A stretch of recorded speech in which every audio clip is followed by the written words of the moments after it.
कर रहे हैं, उसके बाद में आलोक वर्मा जी आपके पास आऊंगा। हमारा दूसरा राउंड ये है कि मायावती अकेले लड़ेंगी चुनाव, किसे होगा फायदा। आज बीएसपी प्रमुख मायावती की तरफ से ऐलान कर दिया गया है कि बीएसपी सभी 80 सीटों पर लोकसभा चुनाव अकेले लड़ेगी। आलोक वर्मा जी कोई नुकसान अपने लिए देख पा रहे हैं या फायदा देख पा रहे हैं? क्योंकि समाजवादी पार्टी बार बार ये आरोप लगाती है कि बीएसपी बीजेपी की बी टीम है, अगर वो अकेले लड़ती है तो 2014 की तरह समाजवादी पार्टी को नुकसान और आपको फायदा। देखिए, जहां तक पार्टी बात है, हमें इस पर भरोसा नहीं है कि कौन ए टीम है, कौन बी टीम है, कौन सी टीम है, कौन डी टीम है। हमें इस पर भरोसा है कि हम जनता की आकांक्षाओं पर उतर पाए या नहीं उतर पाए। सड़क, पानी, बिजली पर हमने काम किया कि नहीं किया। आम लोगों का जीवन बदला कि नहीं बदला। 2017 के पहले जो उत्तर प्रदेश था, क्या 2017 के बाद उत्तर प्रदेश वैसा बना कि नहीं बना जैसा यहाँ के लोग चाहते हैं और चाहते थे। तो मुझे लगता है कि अगर 2017 के बाद हम उत्तर प्रदेश को बदल पाए हैं, हम जो वादा लेकर के लोगों के बीच गए थे उसे हम पूरा कर पाए हैं, तो उत्तर प्रदेश के लोग लगातार हमारे साथ खड़े हैं।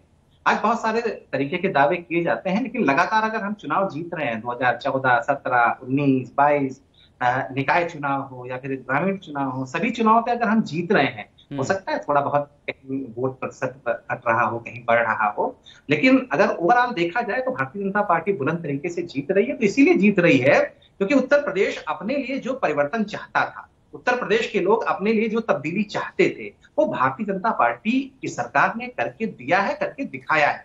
इससे पहले की सरकार किस तरीके से चलती थी?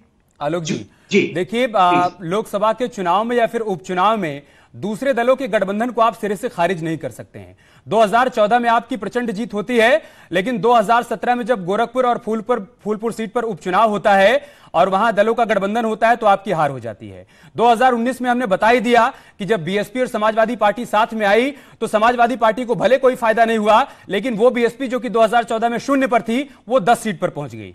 तो आप सिरे से खारिज तो नहीं कर सकते। अगर बीएसपी समाजवादी पार्टी के साथ या किसी और दल के साथ जाती है तो फिर आपको नुकसान होगा।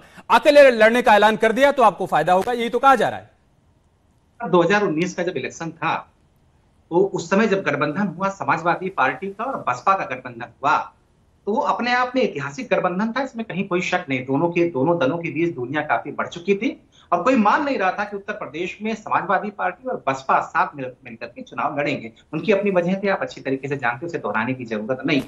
गठबंधन हुआ और मीडिया के बहुत सारे साथी कह रहे थे कि अब तो जो भारतीय जनता पार्टी है वो दहाई तक तो पहुंच ही नहीं पाएगी, जीत ही नहीं पाएगी, संभव ही नहीं है। जो सारे समीकरण है एक तरफ दिख रहे हैं, मुसलमानों के वोट इधर जाएंगे, फला के वोट उधर जाएंगे, दलितों के वोट इधर आएंगे, यादवों के वोट उधर जाएंगे, ये समीकरण है वो समीकरण। लेकिन क्या हुआ, नतीजा क्या हुआ? समाजवादी पार्टी 5 सीटों में, कुल मिला के जो घर परिवार के जो लोग थे वही जीत पाए। 10 सीटें बसपा को मिली, 15 सीटें, 80 सीटों में 15 सीटें, ऐतिहासिक गठबंधन।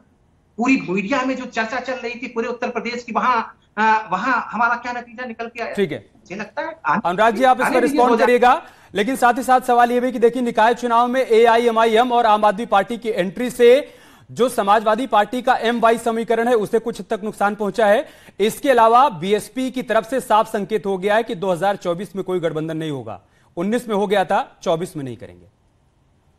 देखिए, आपने देखा होगा अगर दिए में फूंक मारोगे तो बुझ जाएगा, अगरबत्ती नहीं बुझती है। महक जो होती है उसको नहीं बुझाया जा सकता। समाजवादी पार्टी एक महक की तरह है समाज के अंदर में, जो महंगाई बेरोजगारी के खिलाफ लड़ती है, जो रोजगार दिलाने की बात करती है, जो बात करती है विकास, जैसे महक की बात करती है कि समाज के अंदर में विकास होना चाहिए, जो समाजवादी ने किया है। और उत्तर प्रदेश की जनता उस महक को जानती है कि समाजवादी लोग आएंगे तो समाजवादी विकास की राजनीति करेंगे। हम ये नहीं कहेंगे किसके साथ किसने गठबंधन किया, किसने साथ किसके नहीं किया। हम कहेंगे कि जनता के साथ समाजवादी पार्टी का गठबंधन है और जनता के मुद्दों पे समाजवादी पार्टी चुनाव लड़ती है और आगे भी लड़ेगी। हार जीत अपनी जगह है, कोई बात नहीं। अगर हम एक्सप्रेस वे बनाया और हम हार गए, हमें कोई दिक्कत नहीं। हमने मेट्रो बनाई, हम हार गए, हमें कोई दिक्कत नहीं। हमने लैपटॉप दिया बच्चों को, हार गए, कोई दिक्कत नहीं। हमने यहाँ मेडिकल कॉलेज बनाए, हार गए, मुझे कोई दिक्कत नहीं। हमने 1090 महिला समस्या के लिए बनाया, हार गए, कोई दिक्कत नहीं। 100 डायल हमने बनाया पुलिस सिस्टम मजबूत करने के लिए। हमें हार जीत की चिंता नहीं होती, हमें चिंता इस बात की होती है कि हम समाज को विकास के रास्ते पे ले जा रहे हैं कि नहीं ले जा रहे हैं। समाज में हम जो भविष्य, जो हमारे तरफ जनता देखती है जिस आशा से, जो हमने वादे किए थे अपने चुनाव में, वादे पूरे किए हमने। जैसे 2012 में हम जीते, आने वाले चुनाव में भी जो हम वादा करते हैं कि हम विकास के रास्ते पे उत्तर प्रदेश को ले जाएंगे, और उत्तर प्रदेश को विकास के रास्ते पे ले जाते हैं। भारतीय जनता पार्टी इस बात पे खुश रहती है। चलो हम ठीक है, आप जीत सकते हैं चुनाव, जीत गए, लेकिन जनता सब देखती है, जनता जानती है कि जो आपने जनता के साथ वादा किया था 2019 ठीक है, आप ये कहना चाहते हैं कि वो चुनाव जीत रहे हैं, आप दिल जीत रहे हैं। मुस्लिम वोट अगर आपके हाथ से फिसल जाते हैं तो उसकी चिंता है या नहीं? देखिए, मेरे साथ पूरा उत्तर प्रदेश है, क्योंकि हम विकास की राजनीति करते हैं। हमारे साथ उत्तर प्रदेश का आपके अपने सांसद ने बगावत कर दी, भदौरिया साहब, बर्क साहब नाराज थे इस बार। मैंने बात नहीं, तो पार्टी में आपसी में बातें कुछ हो गया तो वो तो हर दल में छोटी मोटी बातें, उसको लेके बगावत कर दी, ये आपका परसेप्शन है, क्योंकि आपको बनाना आपकी मजबूरी है। वो चूंकि भारतीय जनता पार्टी को लगता है कुछ ऐसी बातें की जाए जिससे माहौल कुछ हो, लेकिन आप भारतीय जनता पार्टी भूल रही है, समाजवादी पार्टी महक है अगरबत्ती की तरह, जो समाज में खुशबू देती है, जो समाज के अंदर में भाईचारा फैलाती है, जो समाज के अंदर में प्रेम भाव सद्भाव फैलाती है। हम बीजेपी की बात नहीं करते। बीजेपी को तो आप जानते ही हो, बीजेपी की राजनीति करती है, क्या किसी से पूछने की जरूरत है? बीजेपी कब विकास की राजनीति करती है? जब बोलती है तो विकास की राजनीति पे कब भारतीय जनता पार्टी बोलती है? आलोक वर्मा, जल्दी से आप रिस्पॉन्स दीजिए अपना। वो कह रहे हैं हम महक फैलाते हैं और आप मुद्दों की राजनीति नहीं करते हैं, आप विभाजन की राजनीति करते हैं। यह है कि जो महक वो फैलाते हैं समाजवादी पार्टी के दफ्तर तक रह जाता है, इन्हीं को पता चलता है कि महक निकल रही है, गंध निकल रही है।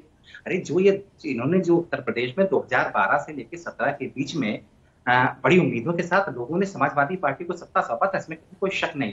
अखिलेश यादव जी नए नए चेहरे थे, उनको लगा कि एक ईमानदार चेहरा होगा, इंजीनियरिंग पढ़ा लिखा एक चेहरा होगा, लेकिन क्या दिया इन्होंने?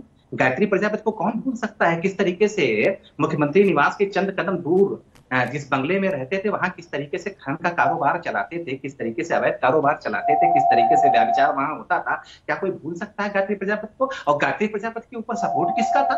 सबसे बड़ी चीज, उनके ऊपर हाथ किसका था? ऐसे पता नहीं कितने चेहरे समाजवादी पार्टी के समय में थे जो अलग अलग गढ़ संभालते थे। कोई पूर्वांचल का गढ़ संभालता था, कोई इलाहाबाद का गढ़ संभालता था, कोई पश्चिमी उत्तर प्रदेश का गढ़ संभालता था, और वो करते क्या थे? गढ़ बना करके जनता को लूटने का काम करते थे ना।